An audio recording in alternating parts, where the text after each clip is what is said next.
Assalamualaikum dan salam sejahtera. Anda bersama saya Sandaya dan ini agenda awani. Tindakan kesihatan awam serta pemberian vaksin COVID-19 kepada penduduk adalah langkah terbaik dalam membendung penularan jangkitan COVID-19 dan pastinya memberi contoh situasi jangkitan yang dilaporkan sebelum ini di Labuan yang mana kes positif COVID-19 di wilayah itu pernah mencecah 1,340 kes hanya dalam tempoh seminggu.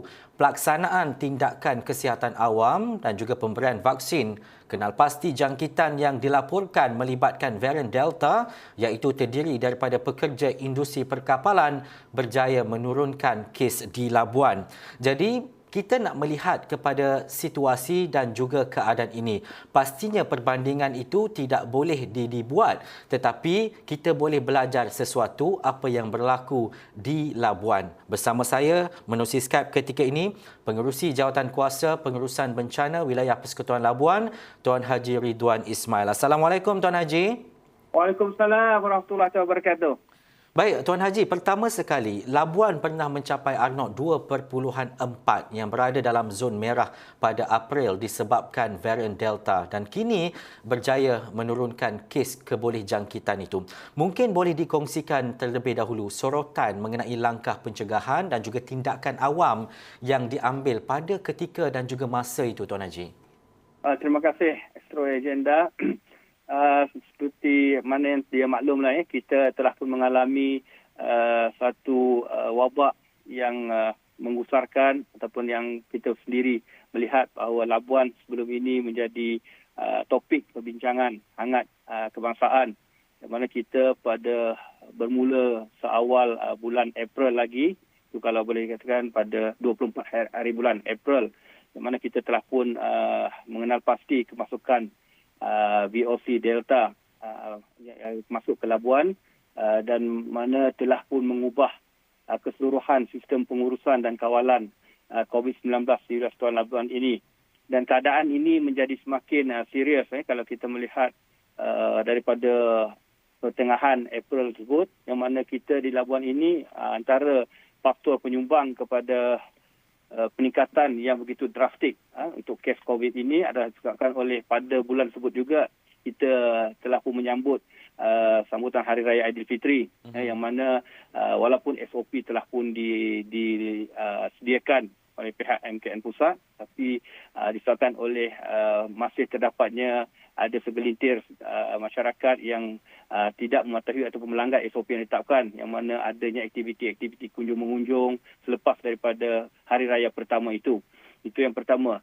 Yang kedua juga faktor penyumbang peningkatan kes COVID-19 di Labuan ini adalah juga pergerakan keluar masuk ke Labuan, seperti mana yang kita sedia maklum bahawa di Labuan ini muat kemasukan ke Labuan adalah melalui udara dan juga laut. Jadi pada ketika itu pergerakan keluar masuk di Labuan ini memang sangat aktif, dan pada ketika itu kita melihat data ataupun bilangan yang masuk dan keluar ke Labuan ini memang agak tinggi.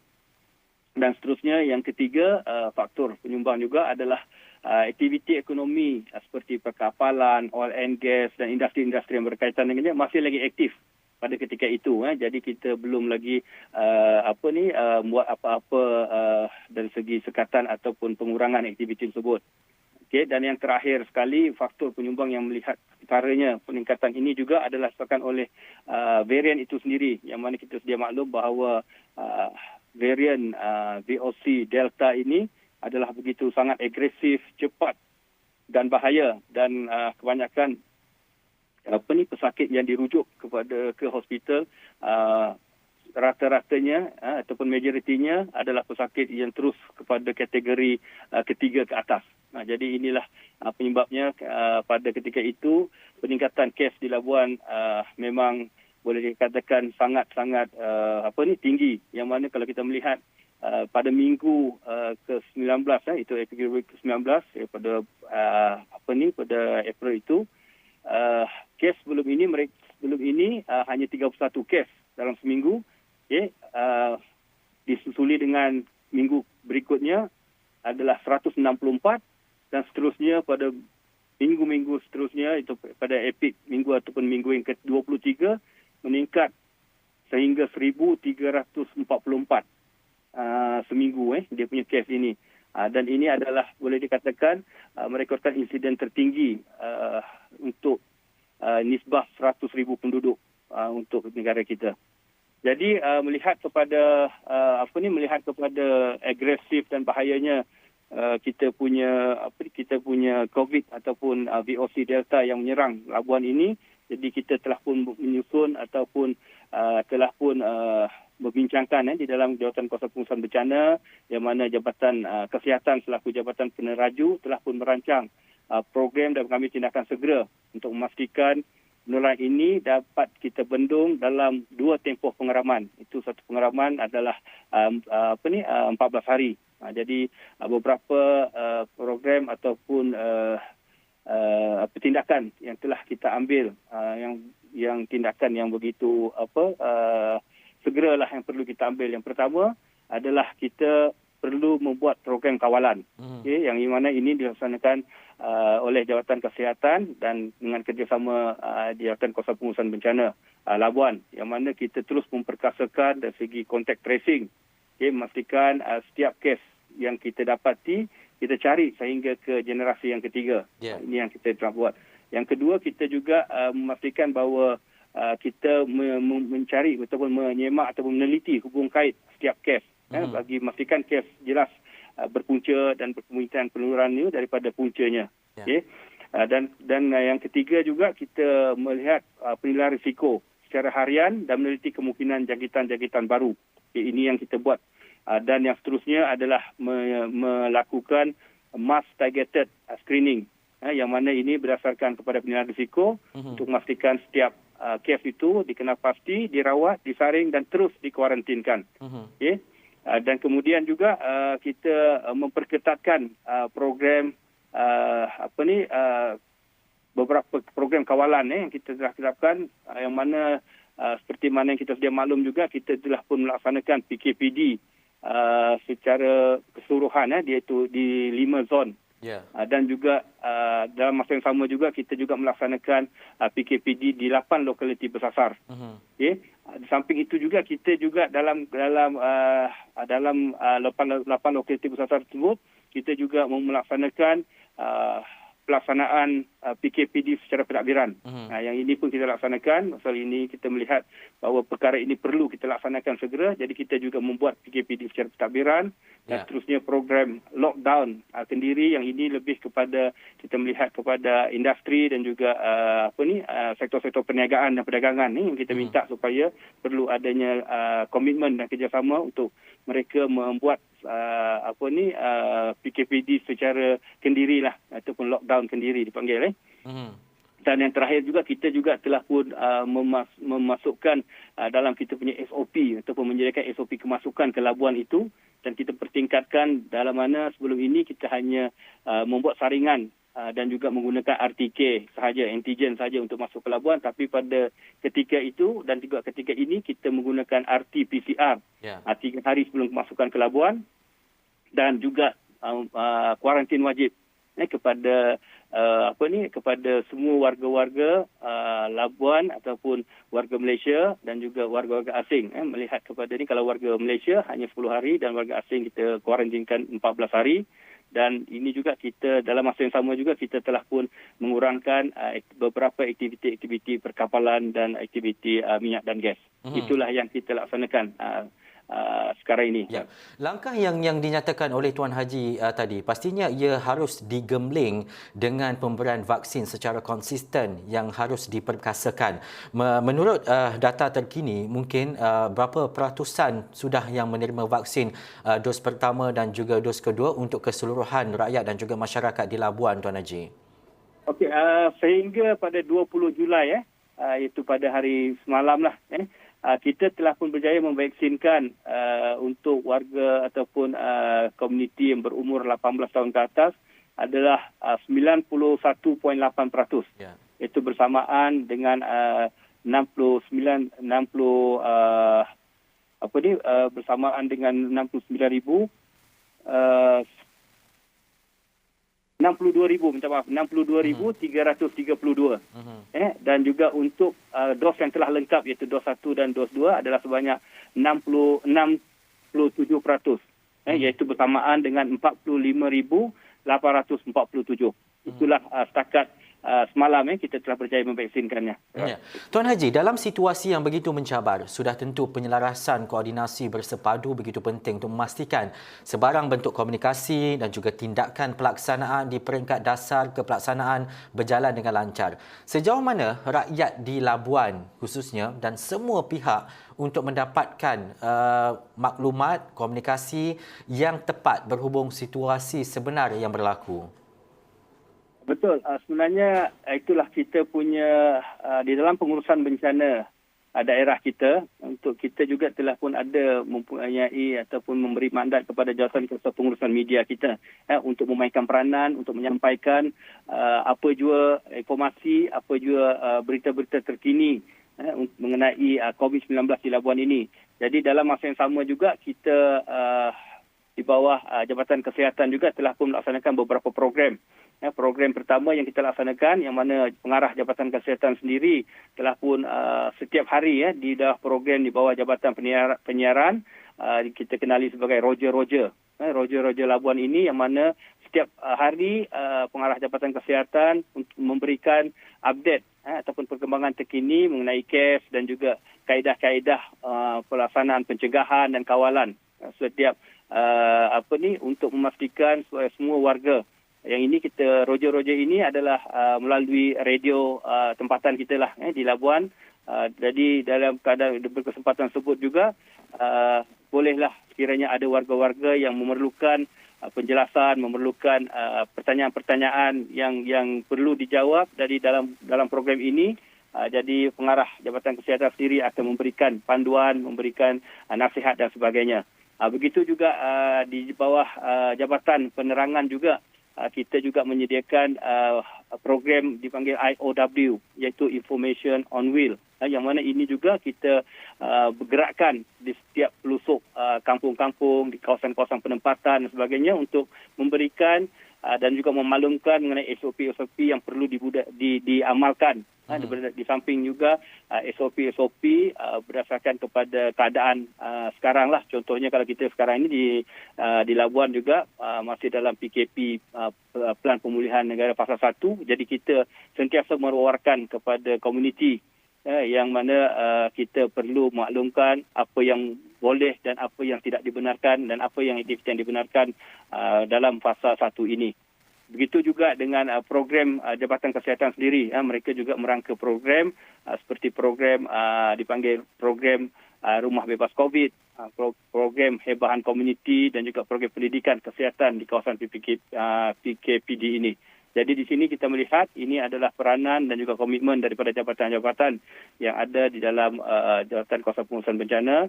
Di samping itu juga kita juga mempunyai pemimpin-pemimpin masyarakat dan juga warga Labuan itu sendiri yang sangat komited dan juga memberikan komitmen yang baik adalah apa juga program, apa juga kita punya ebahan-ebahan yang disampaikan terus kepada khususnya kepada warga-warga kampung. Ya. Tuan Haji, kalau kita melihat kepada nombor dan jumlah lebih daripada 90% yang telah pun divaksin, dan kemudian pelbagai strategi dilaksanakan oleh Labuan khususnya dalam mengekang penularan wabak COVID-19. Saya memberi contoh kerajaan British yang menamatkan sekatan bagi mengekang penularan wabak COVID-19 di England, merangkumi semua prosedur operasi standard dan juga penjarakan sosial. Dan tindakan ini sebenarnya mengundang dan juga amaran dalam kalangan dunia, termasuk WHO sendiri, menyifatkannya sebagai bakal mengundang bahaya. Jadi melihat kepada prinsip dan juga keadaan di Labuan, bagaimana untuk kita faham bahawa ia masih lagi belum selesai dan juga perkara itu perlu dibendung sehingga ke betul-betul titik terakhir, barulah kita boleh membuka sekatan dan sebagainya. Tuan Haji. Betul kan. Saya selalu mengatakan ataupun memberi peringatan dan nasihatlah kepada semua warga, khususnya warga Labuan ini, bahawa kita masih dalam perjuangan. Kita belum lagi menang. Dan kalau kita melihat juga di Labuan ini, walaupun kita telah pun mencapai dos pertama sehingga 91%, 91.8% lah, lebih kurang dalam 90%. Tapi saya merasakan ataupun saya masih mengingatkan kepada semua warga di Labuan ini bahawa ini yang mana dari segi herd immunity kita belum lagi bersedia sebenarnya. Seperti mana tadi dinyatakan macam di mana di UK tadi ya. Tapi untuk Malaysia kalau kita melihat secara keseluruhannya kita belum lagi mencapai herd immunity yang diharapkan.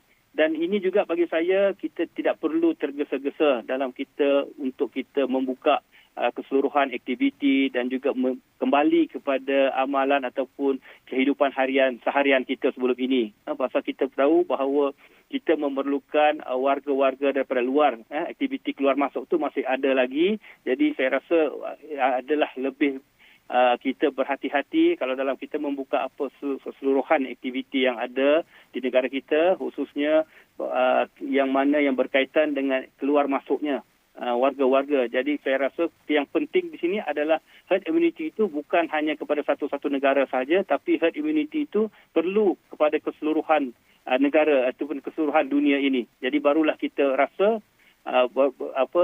barulah kita rasa boleh kita membuka ataupun kita boleh katakan barulah ke penghujung perjuangan kita yang mana keseluruhan dunia ini perlu diberikan vaksin dan mencapai herd immunity. Jadi kalau hanya satu negara saja, pasal kita kena maklum bahawa keluar masuk ataupun kemasukan pergerakan warga negara bukan setakat warga negara di dalam tapi juga di luar warga negara asing juga masuk ke negara kita. Jadi begitu juga yang macam yang sekarang dikritik di kerajaan di UK itu.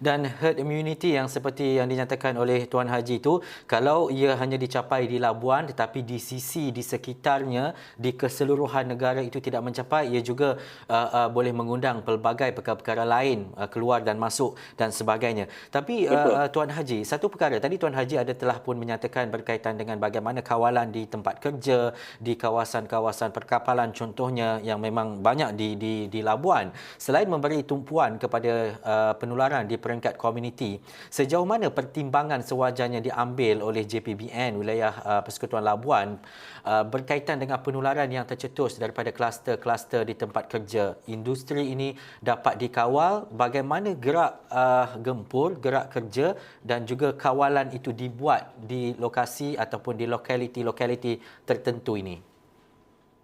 Seperti mana yang kita sedia maklum, seperti yang saya katakan sebelum ini, sebenarnya kalau kita melihat punca ataupun faktor peningkatan kes kita sebelum ini adalah salah satunya adalah mengenai aktiviti-aktiviti perkapalan, industri, minyak dan gas dan sebagainya. Jadi melihat kepada keadaan ini dan salah satu penyumbang kepada peningkatan ini, jadi kita telah pun merangka beberapa strategi untuk industri ini juga, yang mana kita mengadakan perbincangan dengan semua sektor-sektor industri ini dan kita meminta supaya semua sektor-sektor yang berkaitan, khususnya berkaitan dengan oil and gas, perkapalan dan sebagainya, untuk menyediakan SOP lokaliti sendiri. Artinya walaupun SOP AM telah pun dikeluarkan oleh pihak MKN Pusat, tapi untuk mereka ini mereka perlu untuk menyediakan SOP sendiri. Contohnya sekiranya keperluan itu untuk mewujudkan green bubble, mereka perlulah melaksanakannya, dan juga sekiranya ada SOP khas untuk kemasukan dan pergerakan di dalam kawasan itu sendiri, mereka perlu menyediakan, dan SOP ini akan kita semak melalui Jabatan Kesihatan, akan memberikan nasihat, penilaian terhadap SOP yang dibuat, dan kita akan menambah baik SOP tersebut supaya perkara ini dapat kita laksanakan dalam tempoh bukan setakat untuk menentang pada masa ini, tapi untuk pergerakan dan aktiviti mereka dalam jangka masa panjang. Jadi dengan ini dapatlah mereka mengawal dan juga sama-sama kita menghentikan penularan di dalam industri ini. Jadi yang pentingnya adalah perlu menyediakan SOP untuk kesesuaian bagi perniagaan mereka, bagi premis dan juga bagi industri-industri yang mereka laksanakan. Jadi saya rasa itulah yang paling penting. Ya. Tuan Haji, kita nak melihat kepada konteks dan juga pendekatan whole of a government and whole of a society sudah tentu memainkan peranan yang cukup signifikan dalam melaksanakan sebarang sebenarnya strategi. Dan kita nak tahu dan juga kita nak belajar sesuatu, Tuan Haji. Mungkin saya tidak berada di Labuan, tetapi kalau Tuan Haji boleh kongsikan sejauh mana kerjasama masyarakat rakyat dalam bersama memainkan peranan mengawal penularan. Adakah rakyat ini betul-betul patuh SOP? Kalau kata jangan keluar rumah 14 hari lah duduk dalam rumah tanpa ada keluar dan juga masuk. Kita nak faham dan juga kita nak memahami keadaan itu bagaimana, Tuan Haji? Setakat ini alhamdulillah di Labuan ini warga Labuan memang sangat komited dan berdasarkan kita punya rekod dengan pihak PDRM telah menyatakan bahawa SOP ataupun pematuhan SOP untuk warga Labuan ini mencapai kepada 95% ke atas. Jadi saya ucapkan terima kasihlah kepada semua warga Labuan yang memang komited dalam melaksanakan ataupun dalam memastikan penularan ini dapat kita hentikan di Labuan. Jadi saya rasa tidak timbul isu kebanyakan lah. Mungkin ada segelintir saja, tapi majoritinya masyarakat di Labuan ni memang sangat-sangat komited dan mereka faham dalam kita menangani ini perlu adanya pengorbanan, iaitu mengurangkan aktiviti, mengurangkan pergerakan dan sebagainya. Dan alhamdulillah Labuan, saya mengucapkan terima kasih sekali lagi kepada seluruh warga Labuan yang begitu komitmen dan memberikan kerjasama kepada kami di Jabatan Kuasa Pengurusan Bencana. Dan juga Tuan Haji, mungkin soalan terakhir dan juga perkara penting yang untuk kita faham berkaitan dengan pelan jangka panjang bagi mengawal situasi untuk tidak kembali meruncing seperti 2 bulan lalu di Labuan. Persiapan daripada pandemik ke endemik, sejauh mana persiapan pelan tindakan ataupun strategi kesiapsiagaan kemungkinan untuk hidup bersama dengan COVID-19 ini memandangkan perang melawan COVID-19 belum menemui titik noktahnya, Tuan Haji. Sebelum saya teruskan kepada apa hala tuju ataupun pelan strategi jangka panjang kita, saya ingin ucapkan terima kasih juga kepada Yang Berhormat Perdana Menteri, Yang Berhormat Menteri Wilayah Persekutuan kita, Yang Berhormat Timbalan Menteri Wilayah Persekutuan kita, Yang Berhormat Menteri Mosti, Yang Berhormat Menteri Kesihatan Malaysia, yang mana telah pun memberikan keprihatinan mereka ke Labuan, yang mana seperti mana kita tahu program pemvaksinan ini adalah salah satu usaha yang sangat-sangat berkesan untuk kita menghentikan ataupun mengawal penularan COVID-19 khususnya VOC Delta ini. Yang mana kita untuk makluman kita di Labuan ini telah pun diberikan satu keistimewaan yang terus kepada fasa keempat untuk program pemvaksinan kebangsaan ini, yang mana fasa ini membolehkan kita untuk melaksanakan program pemvaksinan secara besar-besaran, yang mana fasa 4 ini juga adalah dikategorikan sebagai fasa wabak. Dan di dalam program pemvaksinan fasa 4 ini kita boleh melaksanakan beberapa kaedah pemvaksinan. Contohnya kita boleh membuat pemvaksinan walk-in berjadual, yang mana walk-in berjadual ini adalah program ataupun jadual pemvaksinan kepada warga-warga karya kampung, yang mana ini diatur oleh ketua-ketua kampung dan juga majlis perwakilan penduduk. Dan juga kita juga melaksanakan program pemvaksinan secara walk-in. Yang ini walk-in ini adalah kepada siapa-siapa yang datang saja ke pusat PPV kita dan terus divaksinkan, dia tanpa merujuk ataupun melihat temu janji di dalam MySejahtera. Begitu juga dengan kita juga memperkenalkan drive-thru pemvaksinan yang ada kita buat untuk khasnya untuk dos kedua, untuk mempercepatkan lagi dan memudahkan lagi masa menunggu, memendekkan masa menunggu dan sebagainya. Begitu juga kita juga mempunyai on-site vaccination pusat yang mana ini adalah untuk kita punya pelaut-pelaut dan kru-kru kapal, khususnya bagi industri perkapalan. Jadi kita pergi ke JT untuk memvaksinkan mereka-mereka ini yang berada di kapal dan sebagainya, untuk turun sekejap untuk vaksin dan naik balik ke kapal. Inilah program-program yang kita laksanakan di dalam fasa 4 ini. Jadi itulah kalau kita nampak kita punya peningkatan peratusan dari dalam tempoh 2 minggu sahaja kita boleh meningkatkan daripada 20% hingga ke 60% ataupun 80%. Ini yang kita telah laksanakan. Jadi untuk berbalik kita kepada hala tuju ataupun strategi jangka panjang kita melihat di sini bahawa betul kita akan hidup bersama COVID.